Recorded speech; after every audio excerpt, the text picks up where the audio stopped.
Birinchi etaj ishqibozlari juda ko'p-ku, tez-tez sotilib ketadi. Xuddi shunaqa variant chiqdi. Xullas, Sergeli 8-hududda, Yangi hayot deydi 8-hududda 2 xona, birinchi etaj 7 qavatli g'ishtli uyga birinchi etaji, 3 xona bo'ladigan planirovka sababi 6x6 zal bo'ladi. Uyimizning narxi $61 ming, ozgina kelishamiz. Kirib olgan bo'lsak, yo'lakdan o'ng qo'lda mehmonxonasi. Bu uylarning eng yaxshi plus taraflaridan bittasi 6x6 zali bo'ladi. Ko'pchilik mashitdan o'rtasidan bo'lib, ikkita eshik qilib, 3x6 dan ikkita xona qiladi. To'g'rida spalniy bo'lyapti. Shunda 2 xona, 3 xona hisoblanadi.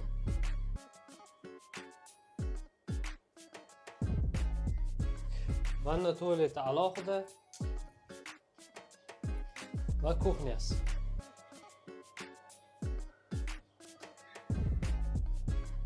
Uyimizning narxini aytdik. Sog' bo'linglar, uchi bolalar sizlar bilan.